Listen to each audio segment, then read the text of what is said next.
ماہ مکرم، ماہ رحمت اور ماہ برکت، ماہ ذیشان رمضان کی آمد ہے، اور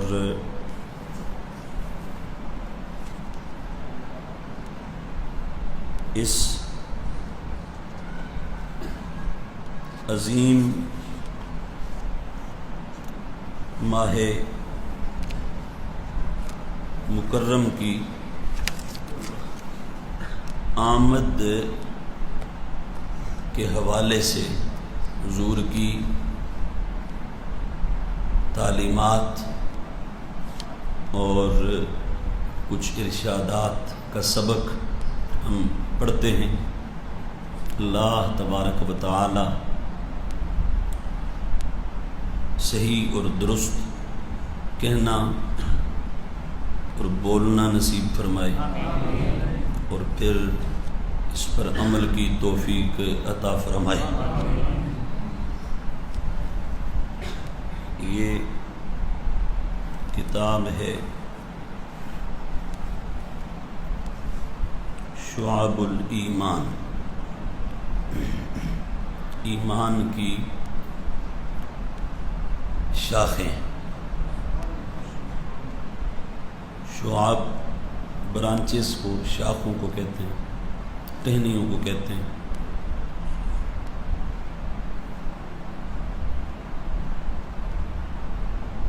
ایک مولوی صاحب اس کتاب کا نام پڑھتے ہیں شعب الایمان، شعب الایمان،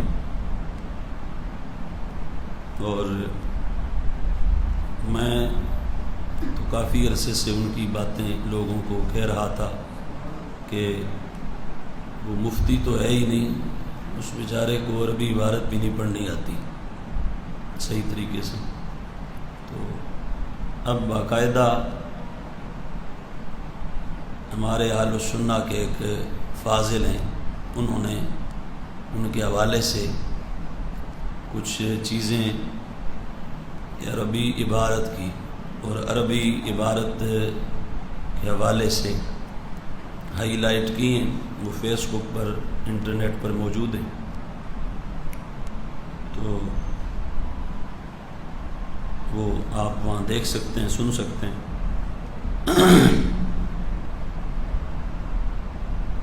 تو یہ امام ابو بکر احمد بن حسین البیہقی، جن کا سن وصال ہے 458 سن ہجری، بہت بڑے امام ہوئے اور محدث ہوئے۔ یہ اس کتاب کی تیسری جلد ہے اور اس میں حدیث نمبر 3621 ہے۔ امام بیہقی اپنی سند کے ساتھ اس کو روایت کرتے ہیں حضرت سیدنا انس ابن مالک رضی اللہ تعالیٰ عنہ سے۔ حضور کے جلیل القدر صحابی ہیں اور ایک طویل زمانہ انہوں نے حضور کی خدمت میں گزارا ہے۔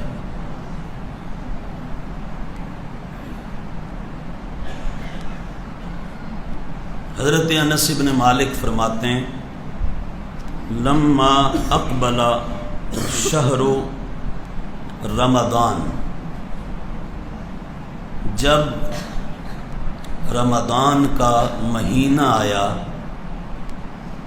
تو قال رسول اللہ صلی اللہ علیہ وآلہ وسلم، اللہ کے رسول صلی اللہ علیہ وآلہ وسلم فرمانے لگے سبحان اللہ،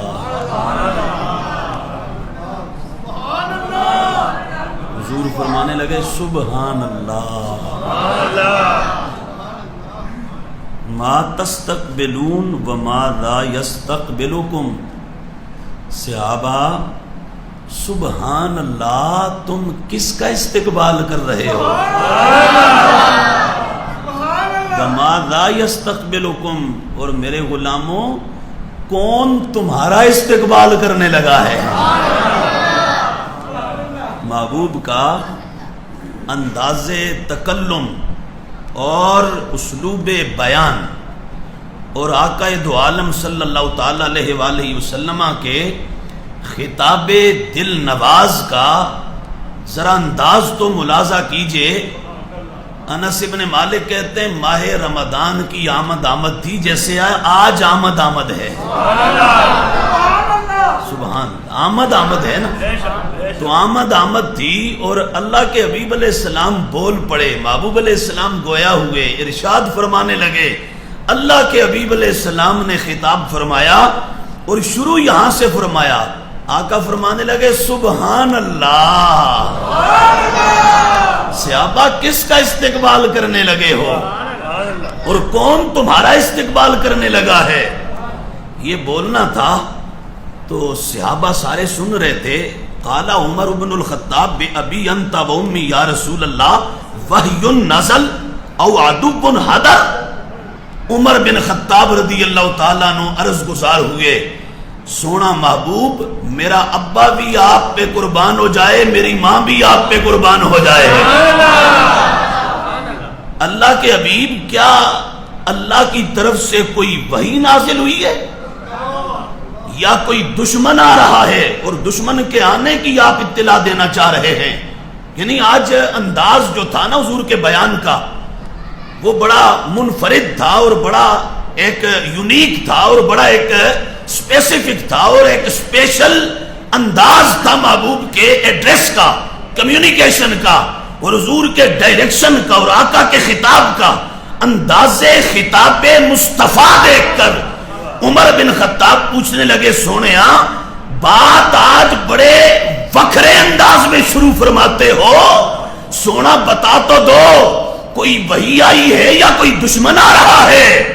میرے محبوب فرمانے لگے عمر لا، ان دونوں میں سے کوئی بات نہیں ہے، نہ تو کوئی وحی اس وقت وحی جلی، وہ خاص اللہ کی طرف سے وحی جلی جس کو قرآن کہیں اس طرح کوئی اللہ کی وحی اتری ہے، کوئی وحی جلی کا نزول ہوا ہے اور نہ کوئی دشمن آ رہا ہے۔ ہاں ولیکن شہر رمضان، عمر اللہ کا مہینہ رمضان آ رہا ہے۔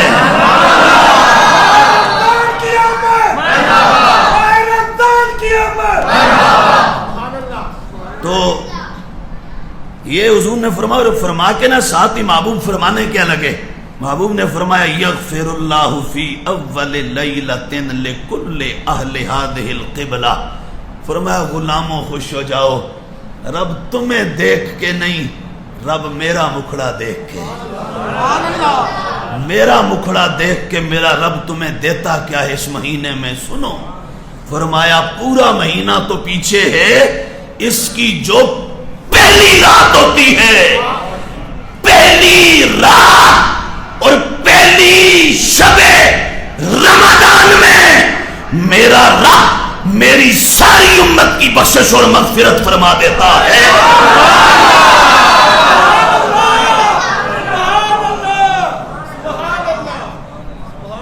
فرمایا عمر غلاموں اب سمجھے ہو میں نے کیوں فرمایا سبحان اللہ؟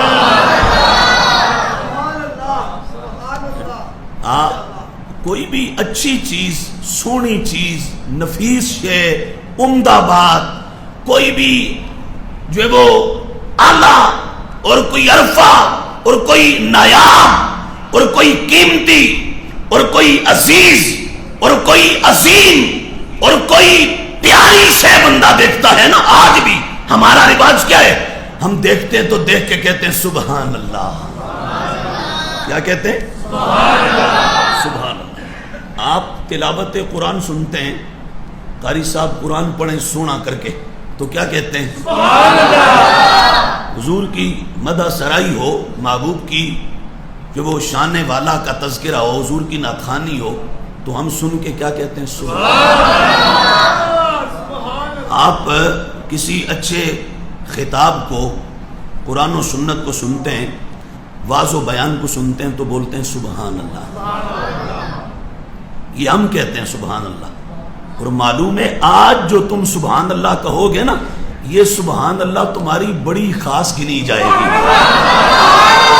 آج کی سبحان اللہ، اس لیے کہ سبحان اللہ ویسے بھی برکت والا عمل ہے، ویسے بھی عظیم عمل ہے، ویسے بھی یہ سونا وظیفہ ہے، ویسے بھی یہ بڑا ہی نفیس اور عمدہ وظیفہ ہے، یہ بڑا ہی اعلیٰ عمدہ اور بڑا ہی پیارا جملہ ہے۔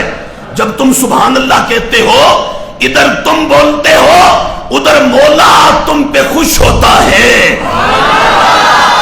رب اپنے کرم کے، رحمت کے، فضل کے، عطا کے اور اپنا جو وہ کرم کے دروازے کھول دیتا ہے۔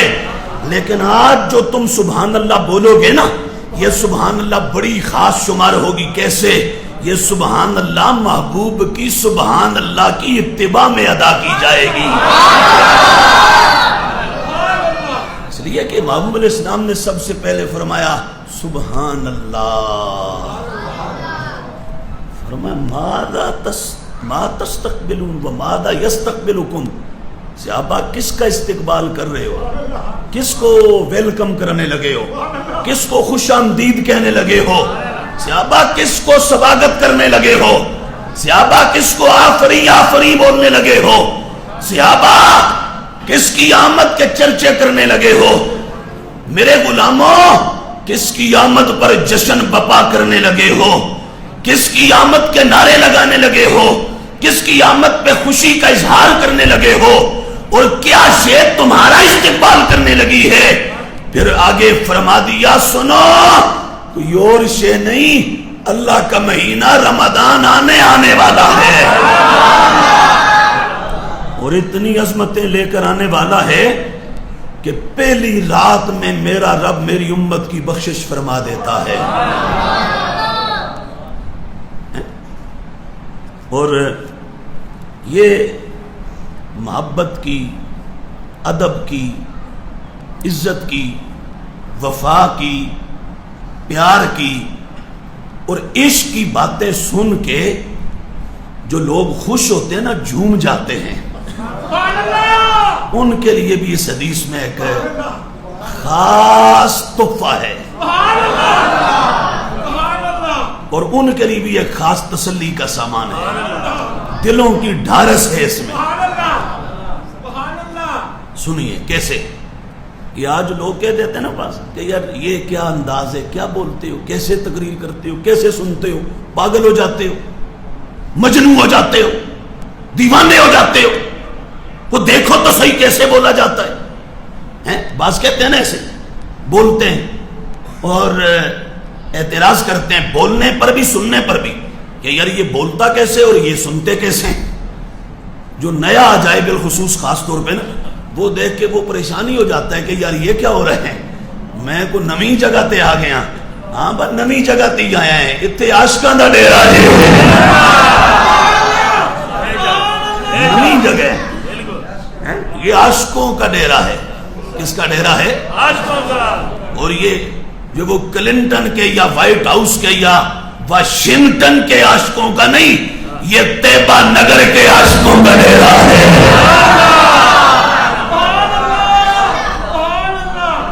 یہ مدینہ النبی کی ہواؤں فضاؤں سے اور آقا دو عالم سے محبت کرنے والے آقا کے غلاموں کا ڈیرا ہے، سمجھے۔ اور یہ عمل بھی بڑا پرانا ہے، یہ جھومنے والا، پیار کرنے والا اور حضور کی محبت میں وارفتہ ہو جانے والا اور خود رفتہ ہو جانے والا اور حضور کے پیار میں مست ہو جانے والا اور حضور کے پیار میں وجد کرنے والا، یہ انداز بھی پرانا ہے۔ کیسے؟ محبوب علیہ السلام نے فرمایا سبحان اللہ۔ صحابہ کس کا استقبال کر رہے ہو اور کون تمہارا استقبال کرنے لگا ہے؟ مطلب یہ ہے صحابہ تم کس سے ملنے والے ہو اور کون تم سے ملاقات کرنے آ رہا ہے۔ آگے پھر اس کی وضاحت فرمائی، فرمایا ماہ رمضان کی تمہیں خبر دے رہا ہوں، وہ آ رہا ہے اور اتنا عظیم مہینہ ہے کہ پہلی رات میں میرا مولا میری امت کی بخشش فرما دیتا ہے۔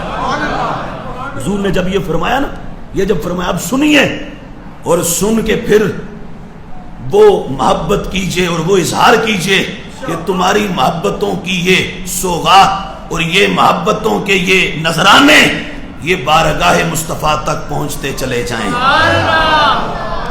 انس بن مالک کہتے ہیں جب محبوب نے یہ فرما دیا نا، صحابہ سارے سن رہے تھے اور محبوب کا انداز بھی دیکھ رہے تھے کہ آج محبوب نے خطاب شروع ہی سبحان اللہ سے فرمایا ہے۔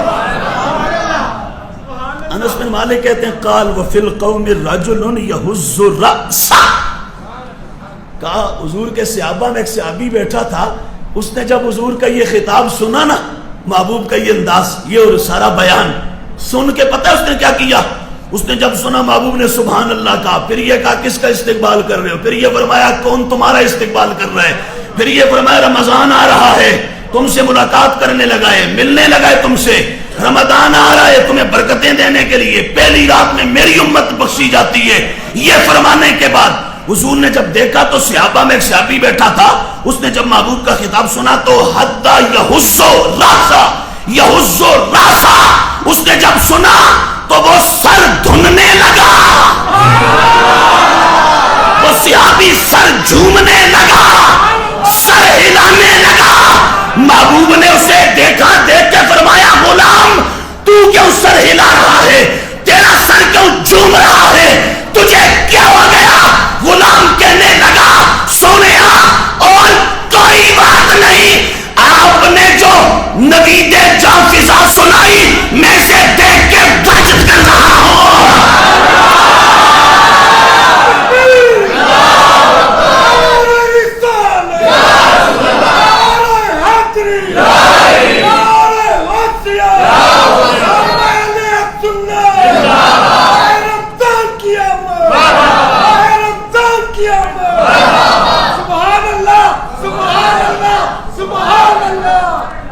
صحابی سنا نہ سن کے جھومنے لگ گئے۔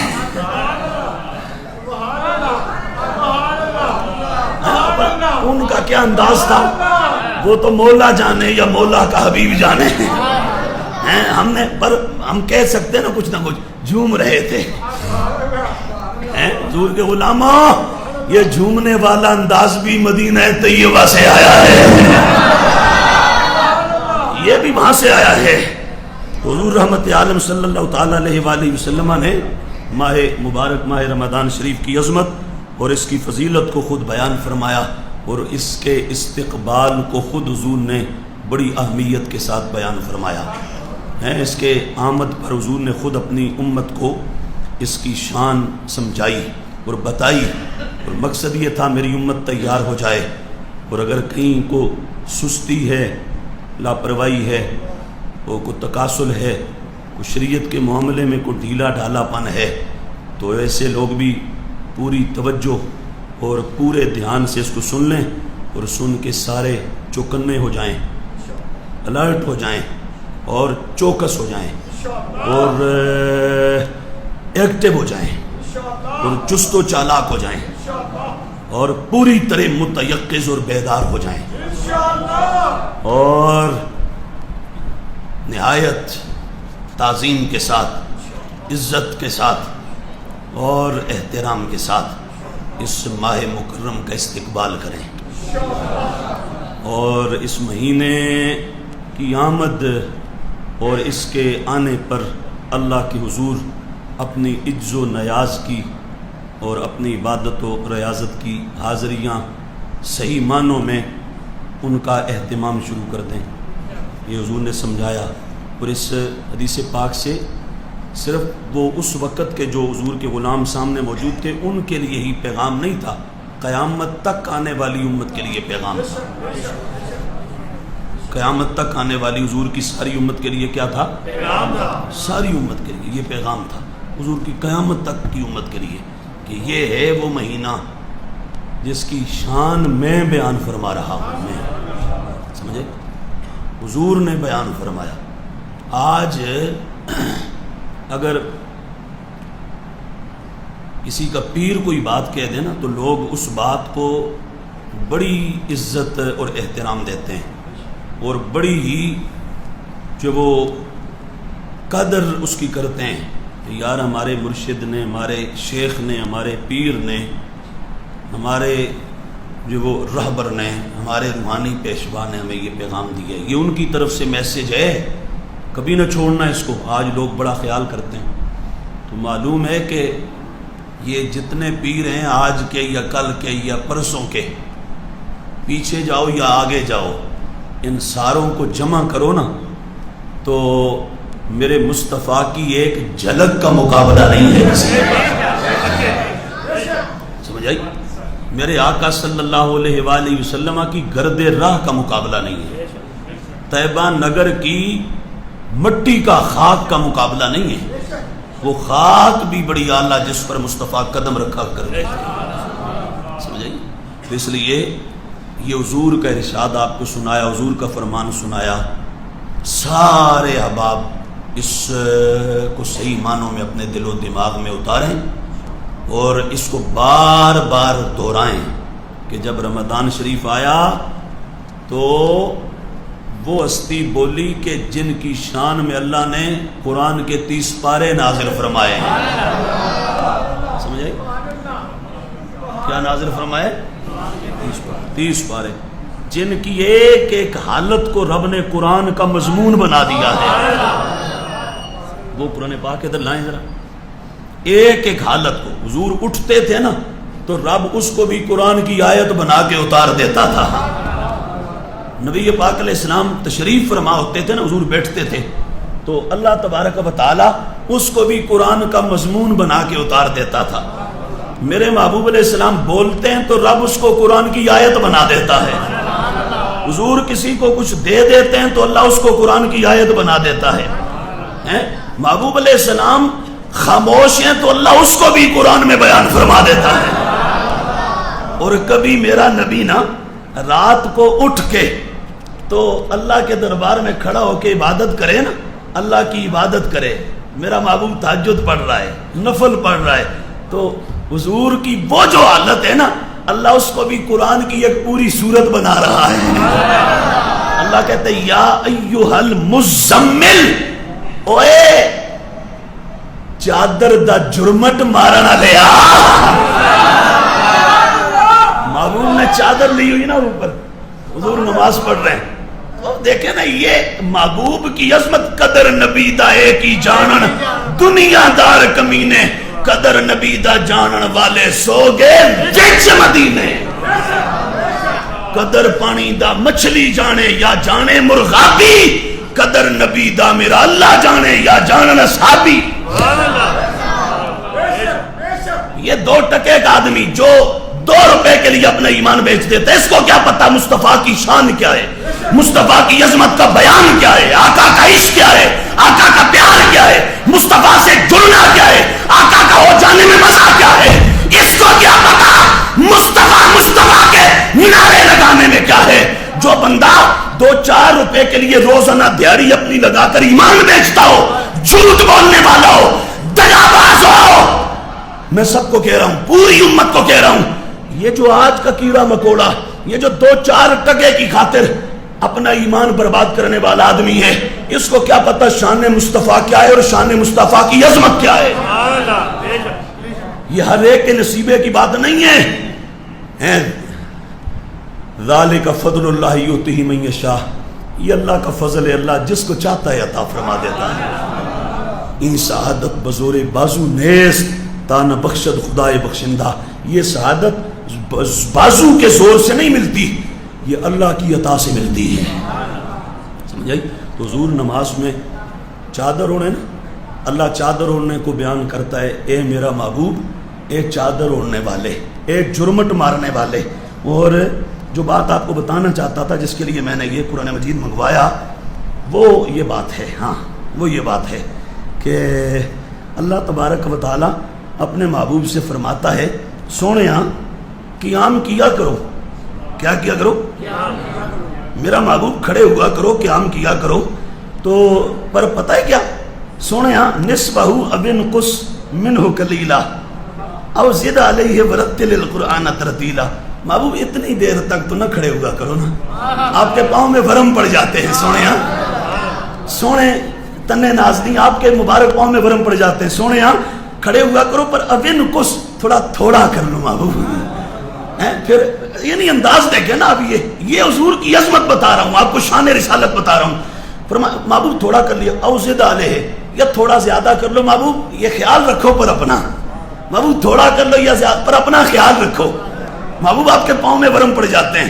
جس محبوب کی یہ عظمت ہو کہ مولا ان کے ایک ایک عمل کو یوں خود بیان فرمائے، وہ محبوب کہتا ہے سبحان اللہ. غلاموں کس کا استقبال کر رہے ہو اور کون تمہارا استقبال کر رہے. پھر ساتھی فرمایا رمضان آ رہا ہے. سنا ہے نا تم نے سب نے. تو فرمایا پہلی رات میں میرا رب میری امت کو بخش دیتا ہے. سارے یہ حدیث پاک بار بار اس کو اپنے دماغ میں لاؤ. اور رمضان شریف کی بابرکت گھڑیاں آنے کو ہیں، ان کے لیے تیار ہو جاؤ. اور عبادت کے لیے، اللہ کے دربار کی حاضری کے لیے، اور نماز پنجگانہ تو ہے ہی ہے، نوافل کے لیے ہیں، اور تراویح کے لیے، اور روزے کے لیے، اور قرآن کی تلاوت کے لیے، درود پاک کے لیے ہیں، اور تسبیحات کے لیے، تحلیلات کے لیے، اذکار کے لیے، اور عاد و وظائف کے لیے، اللہ کے دربار کی حاضری کے لیے سارے تیار ہو جاؤ. کیا خیال ہے؟ بولو تو صحیح نا سارے. خطرے سارے ایک طرف کر کے، سارے خطرے ایک طرف کر کے. وہ مجھے اس دن یہاں میں آیا تو کہنے لگے کہ دائیں بائیں یہاں پر لوگ کہہ رہے ہیں ساری مسجدیں بند ہو گئی ہیں، کئی تو بالکل تالے لگ گئے ہیں، تو کئی 4-5 نمازیوں والی رہ گئی. ایک مسجد ہے جس میں ابھی بھی مسجد بھر کے ہی جمعہ ہوتا ہے. تو یہ مسجد میں بیٹھا ہوں، مجھے بندے نے، اور ساتھ ہی پتہ ہے کیا کہتے ہیں، اصل میں نا لگتا یہ ہے کہ یہ جو خطیب ہے نا اس کے کوئی سیاسی تعلقات ہیں، اور اس کی پہنچ، اس کی اپروچ ہے، اس لیے اس کی مسجد میں نہیں رولا ہوتا اور یہاں اس لیے کوئی نہیں آتا، تنگ نہیں کرتے. تو میں یہ سمجھا دوں ہماری سیاسی اپروچ نہیں ہے، ہماری ایمانی اپروچ ہے، ہماری روحانی اپروچ ہے. کون سی اپروچ ہے؟ ایمانی اپروچ ہے. ہاں یہ اپروچ، یہ سیاسی اپروچ پہ یہ نہیں ہوتا. سیاسی تو سارے مسجدیں داستانیں چڑھائے ہوئے ہیں، وہ گلوز ہیں، سوکس ہیں، ادھر بڑے بڑے منہ چھپائے، موسک ہیں، کیا کیا لگا دیے. اور ہم نے کچھ نہیں لگایا، ہم نے ایک ہی لگایا ہوئے. پتہ ہے کیا؟ ہم نے کہا ہم ہیں مصطفیٰ والے، ہم ہیں مصطفیٰ والے. ہمارے حضور ہیں. ہمارے کون ہیں؟ جو ان کا ہو وہ کبھی نہیں لٹتا، وہ کبھی نہیں اپنا برباد ہوتا. بھرم جس کا نبی رکھے وہ رسوا ہو نہیں سکتا. ہماری سیاسی اپروچ نہیں، ہماری روحانی اپروچ ہے. ہمارا کسی سیاسی سے تعلق نہیں، ہمارا مدینے کے تاجدار سے رشتہ ہے. ہمیں اس لیے مسجد کھلی، اور آپ سب کے لیے بھی یہ کہ جو ابھی بھی کوئی ڈاما ڈول آ کے بیٹھتا ہے نا، ڈاما ڈول، اس کو ہاتھ جوڑ کے کہتا ہوں ایسے، وہ نہ آئے، وہ گھر بیٹھے اور اپنے کام کاج کرے جا کے، کل کو کوئی مسئلہ ہو جائے تو میرے گلے نہ پڑ جائے. ہاں جس کو کوئی ہے ڈر خطرہ ہے، اور جو ہماری طرح بالکل مست ملنگ ہو کے 100/100 فارم سارا پر کر کے پھر آنا چاہتا ہے تو آگے بیٹھے. جس کو یہ نا 100/100 جس کا فارم فل ہے نا، وہ بیٹھے آ کر. اس کو ہم نہیں، دین گارنٹی دے رہا ہے کہ یہ سارا طوفان گزر جائے گا، مصطفیٰ کے جوڑوں کا صدقہ تیرا بال بھی بھیگا نہیں ہوگا. اس کو کوئی خطرہ نہیں. لیکن جو ہے ڈروکل، کون؟ بزدل، جڑا کوئی انجدہ ہے تو وہ پاپا فرمول پا دی کاری بابا دسان. ہاں تو اڈی مہربانی نہ ساڑھے کھاتے کو مسئلہ پا دیو. اسی بڑے پرچے پہلے دفعہ 109 والے بھگت چکے ہیں، تے کو نمہ تو نہ گراد میں سڑے تھے. توکل ہے خدا کی ذات پر تو پھر ہمارا خدا بھی ہے، مصطفیٰ بھی ہے، ہمارا قرآن بھی ہے، اور ہمارے پاس مدینے کے تاجدار کا فرمان بھی ہے.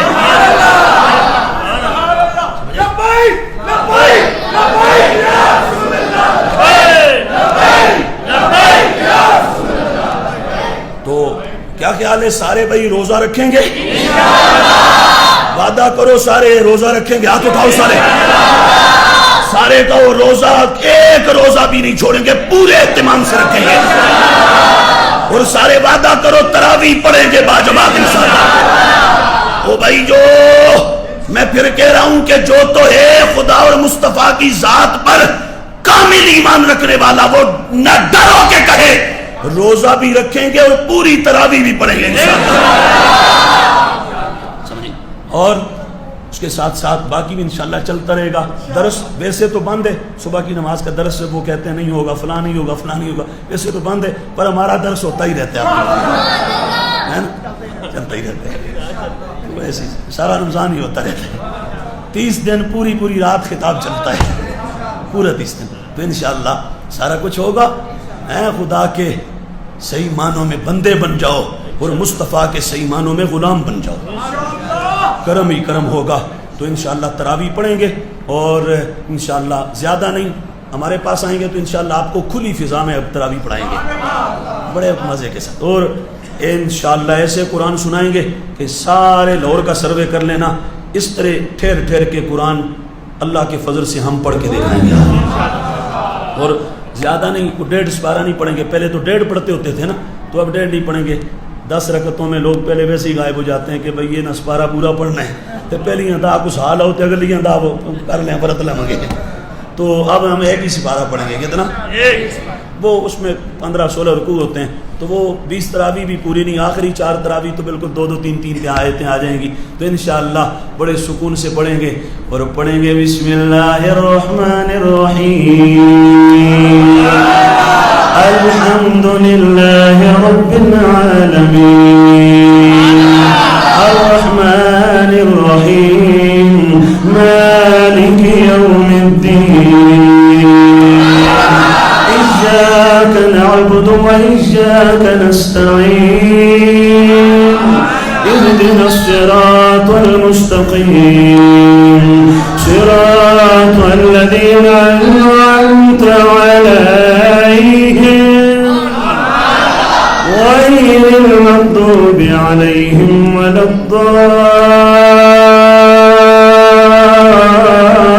الضالين آمين بسم الله الرحمن الرحيم ألف لام ميم صدق اللہ تعالی۔ اللہ پاک سب کو سلامت رکھے، اللہ ہمیں اپنے دین کا بنا دے، اللہ ہمیں دین والا بنا دے، اللہ ہمیں اپنا عشق دے دے، اللہ ہمیں اپنی محبت دے دے، اپنے محبوب کا عشق اور محبت دے دے، اللہ ہمیں قرآن کی محبت دے دے، اللہ ہمیں دین کی غلامی عطا کر دے، اللہ ہمارے بچوں کو بھی دین کا غلام بنا دے، اللہ قیامت تک آنے والی ہماری نسلوں کو بھی اپنے حبیب کی عظمت کا صدقہ دین کا غلام بنا دے۔ السلام علیکم ورحمۃ اللہ۔